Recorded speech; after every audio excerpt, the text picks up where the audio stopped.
दोस्तों नमस्कार, स्वागत है आपका बड़ी खबर बड़े खुलासे में। दोस्तों, मोदी जी अभी बंगाल में एक रैली के अंदर बोलते हुए उन्होंने ये कह दिया कि बंगाल के अंदर महाजंगल राज है। बिहार में हमने जंगल राज का सफाया किया, अब बंगाल में भी महाजंगल राज का सफाया करेंगे। मोदी जी के इस बयान पर ममता बनर्जी पूरी तरह बौखला गई और वो ये कहने लगी कि जिस तरह से मोदी ने बोला है, आखिरकार बंगाल में ऐसा कहाँ है। अब वो मैं आपको बाद में बताऊंगा, पहले आप ये खुद सुनिए मोदी जी ने क्या कहा। सभी एक ही भाव से, एक ही आस लेकर के आए हैं कि हमें असली परिवर्तन चाहिए। हर कोई 15 वर्ष के महाजंगल राज को बदलना चाहता है और अभी तो बीजेपी एनडीए ने बिहार में जंगल राज को एक बार फिर से रोका है। अब पश्चिम बंगाल भी टीएमसी के महाजंगल राज को विदा करने के लिए तैयार है। सीधे सीधे मोदी जी ने कह दिया कि बिहार का जैसा जंगल राज की चर्चा अभी तक होती है कि लालू प्रसाद यादव के समय में किस तरह का जंगल राज था, वहां आए दिन अपहरण, लूट, बलात्कार, हत्याएं होती थी, सरेआम लोगों से जो ठेकेदार थे उनको काम नहीं करने दिया जाता था जब तक वो गुंडों को कमीशन ना दे दें। उससे भी कहीं ज्यादा बंगाल के आज हालात हैं। मोदी जी ने अगर ये कहा तो इसमें गलत क्या कहा है। आप सोचिए कि आप बंगाल में जहां भी चले जाएं, हालात आपको सीधे समझ में आ जाएंगे। टोलाबाजी, कटमनी, कमीशन, वहां जिस तरह से वामपंथी सरकारों में चलता था, ममता बनर्जी की सरकार आने के बाद उसमें बढ़ोतरी हुई है, घटा नहीं है। दूसरी तरफ जिस तरह से वहां घुसपैठियों का आना हुआ है और घुसपैठियों का इंटरफेयर जब से बढ़ा है, उसके बाद तो हालात बहुत भयंकर हो गए हैं और ये किसी से छुपा नहीं है। लेकिन ममता बनर्जी बोलती है कि उन्होंने जो बयान ऐसा दिया है वो ऐसा क्यों दे दिया, बंगाल में सब कुछ ठीक उन्हें समझ में आ रहा है। लेकिन मैं आपको एक एक करके दिखाऊंगा कि मोदी जी ने बंगाल को महाजंगल राज क्यों कहा। देखिए आप, पहली बात तो ममता बनर्जी मोदी को देश के प्रधानमंत्री हैं कि पहले अमित शाह को कहती हैं खुद कि अगर हम चाहें तो अमित शाह को होटल से नहीं निकलने देंगे। देश के गृह मंत्री को आप यदि ये कह रहे हैं, आप ये धमकी दे रहे हैं कि हम चाहें तो उनको होटल से नहीं निकलने देंगे, क्या ये साधारण किसी राज्य में हो सकता है कि कोई मुख्यमंत्री राज्य का देश के गृह मंत्री को धमकी दे? ये महाजंगल राज नहीं है तो क्या है?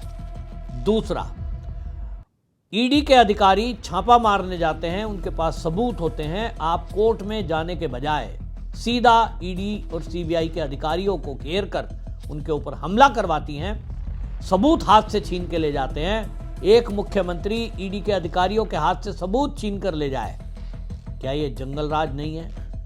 ममता दीदी जरा बताएं, आप देश के प्रधानमंत्री को ये कह रहे हैं कि मोदी तो ये जो पॉलिटिक्स है उसको आपने बता दिया कि टूरिज्म पॉलिटिक्स है। किसके बदौलत?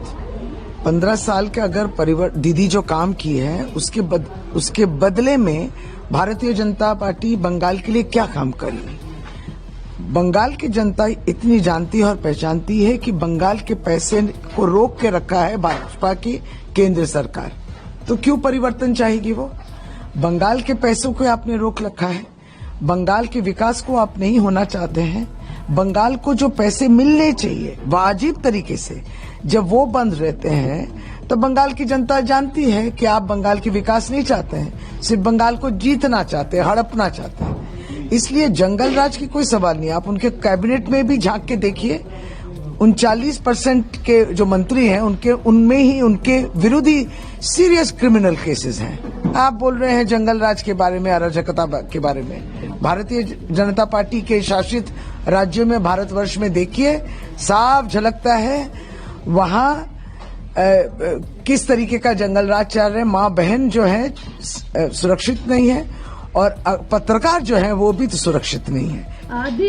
मतलब देश के प्रधानमंत्री मोदी के पहले भी रहे हैं, क्या वो बंगाल में घर बनाकर रहे हैं?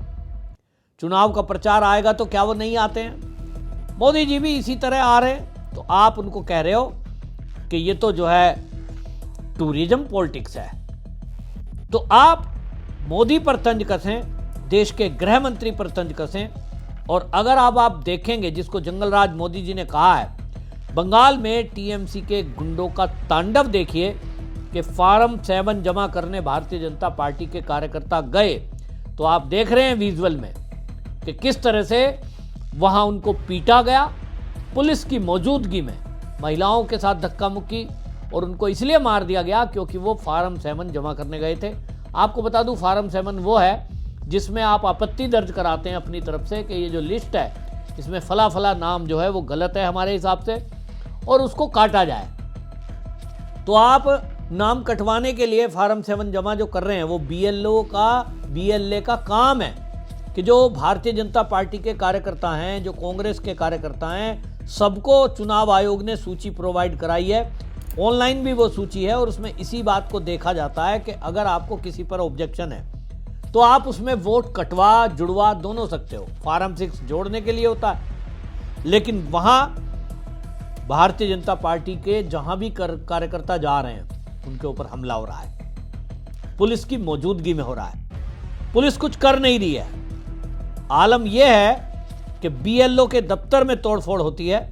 अमित मालवीय भारतीय जनता पार्टी के जो आईटी सेल के हेड हैं, वो एक वीडियो पोस्ट कर रहे हैं और वो लिख रहे हैं कि आप देखिए कि चोरी चौरा में, हुगली डिस्ट्रिक्ट में, वो बताते हैं कि किस तरह से एसडीओ के ऑफिस में वहाँ तोड़फोड़ होती है, और वहाँ जो है खुद टीएमसी का एमएलए भीड़ को लेकर आता है और वहाँ घेर कर किस तरह से फॉर्म 7 जो रखे थे उनको फाड़ दिया जा रहा है सरेआम।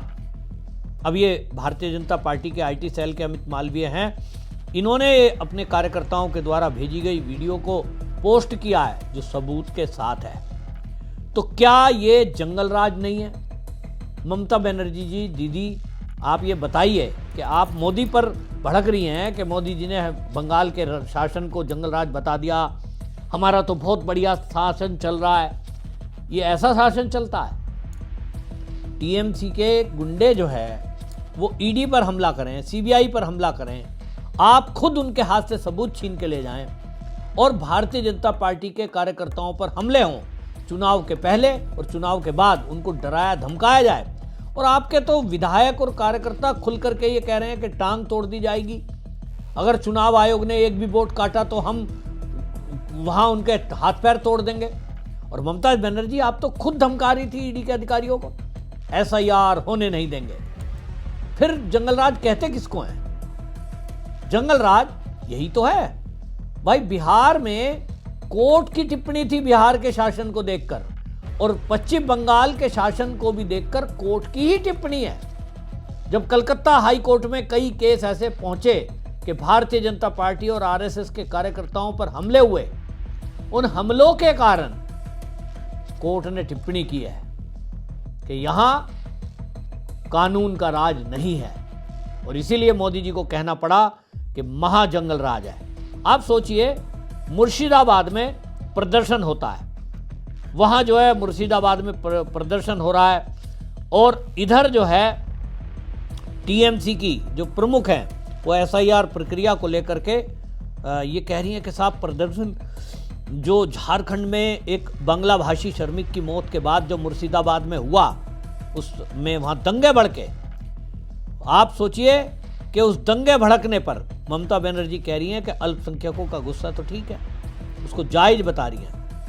दंगे को जो बेलडांगा में प्रदर्शन हुआ उसको जायज ठहरा रहे हो।